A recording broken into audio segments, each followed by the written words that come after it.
All right, hey guys. Today on our second video, we are going to tackle trying to get down to the coolant lines and the tank reservoir. To do that, we're going to have to remove the airbox, which means we go through the air filter first, and then the velocity stacks. Then the airbox comes off. We'll see the carbs, and I'll show you the. This has the manual cam chain tensioners on it. Get a glimpse of those, and so we'll get started on that. It's kind of a tedious process because of all the screws and bolts and nuts in this thing. So there you go. Didn't get the pit bull stand up yet. I want to get someone out here to help me just stabilize the bike. When I start to lift it up, it wobbles definitely, but I think it's going to work. So airbox is attached by a bunch of Phillips head screws. You got 1, 2, 3, 4, 5, 6, 7, 8. I've already taken them off. I like to put the screws right back in where they go when I can, so I don't have to label them. There's no question where they go. So this looks like the original air filter. I have got a replacement one down there, brand new off eBay. It's like 15 bucks. It's a nice filter, so I'm gonna take it out. Here's the back side. The replacement one is exactly like this. It's this whole piece. Pretty crazy. I can show you real quick, side by side, what's different.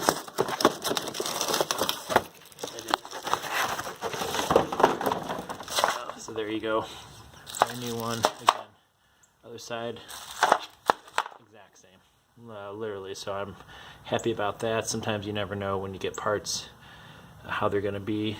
This is a Amigo Air Filter. Like I said, I think it was like $15. It's perfect. So that's for that. I'm going to take this piece off next. I have to get all the way down to the overflow tank, which is a pain in the butt. While I'm down there, I'm going to replace all the coolant hoses. I saw some red ones online. I'm kind of iffy if I'm going to do that. I don't want it to look cheesy. I might just go with black. But the red ones are pretty much the same price. You're not going to see much of them. So next we're going to try to get this out. I do not have a manual that I'm going by, and I didn't show you the tank removal, by the way. The tank is in perfect shape.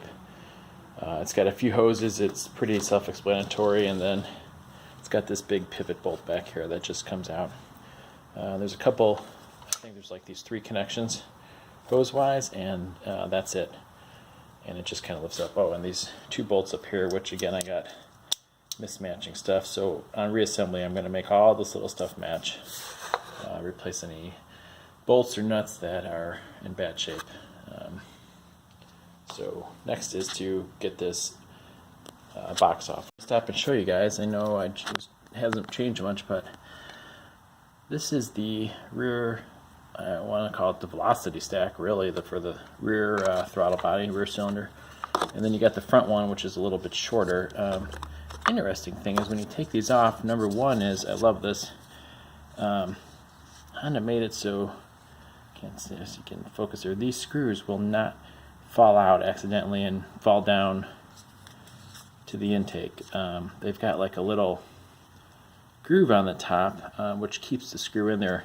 And this plastic is really hard, so it's not gonna, you might be able to bend it back, but if the head were to strip or something, you'd probably have to buy a new piece or just break the plastic off and be careful. But another interesting thing is the jets are right there. Look at that. There's the front jets and the back jets. Pretty cool that it can get right there. Slide seems to be good. Just wanted to stop and show you guys that. I thought that was really cool. To me, it's the little things that make it really nice when you're trying to work on stuff when they think about it. Alright, I'm going to keep going. I'm going to take out those 4 screws, these 4 screws. I don't know if I need to take that out of that post. I'm hoping not. I'm going to try it first. I'm hoping this will just lift right off. Still on the airbox. A couple things. This hose right here comes into here. That is the recirculation of the just the gas from like the oil fumes and stuff like that. It's just basically for the environmental thing. It comes back here and it just is going to reburn it. We've got another connection here that I popped off, so that one's loose. This one's loose. In here, I don't know if you can see, we've got one right there and one right down there. I'm going to pop those off. Like I said, I'm going to check all of these hoses and replace what needs to be replaced. Hoses are usually not too expensive, and it's better than developing a crack and an air leak. As far as on this side, I don't see anything. There's a big one. I don't know if you can see it. It's back there. You can see the clamp around it. So I'm going to take that guy off. That is to the top of the second cylinder head, I believe. Again, it's probably for the recirculation of gases. And then we'll see. I still don't know if I need to take this bolt out. We'll give it a try. I'm trying to get this airbox off still. So this hose, if you can see it right back there, actually just pulled right off. I don't think the hose clamp was on very good, so that came off. It's coming up now. I'll show you on this side. Because there was another hose. Like I said, you got this one right here, goes there. You had this one going under here, but really I didn't need to take off, as long as I could get that one down there, which is connected to the other side of this right there, off. Another option is there is a Phillips head screw underneath this little post, which is holding this on. I could take that off and just this end down here, and it would been a little easier too, but I couldn't get a screwdriver up in there, so I'm going to leave it on. Now this last thing I have is just this one little tube right here to pull that off. So that would be it.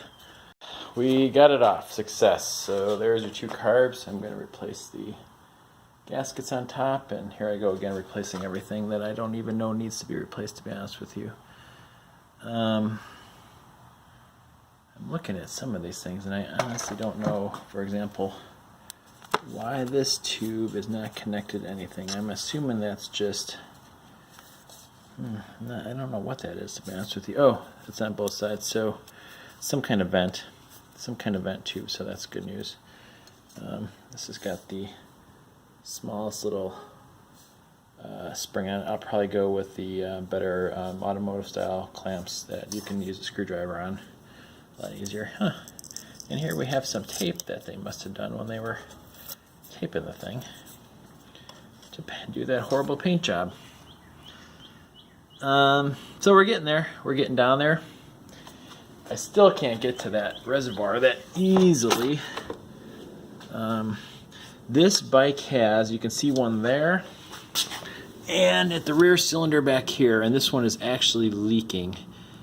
This is the cam chain tensioner adjustment. That's an aftermarket add-on that it seems like everybody does. I don't really know anything about how to use it or how to adjust it. I'm going to have to look that up. This one does have a drip. I don't know if it just needs to be tightened or if one of the rings, O-rings in it is bad, when the seals is bad. So here is the other one. No idea how you're supposed to adjust that when the bike is running. Or if you do adjust it when the bike is running. I'll have to find out about that. Hey guys, thanks for watching that video. Hope it was interesting. On the next one, we're going to take a little bit of a turn and we're going to tackle the ignition. The key gets stuck in the ignition. The whole thing needs to be replaced, and it was a pain, let me tell you. So be sure to watch that. Press the like button if you liked it. If you didn't, leave me some comments. I love feedback, good or bad, and we'll see you on the next one.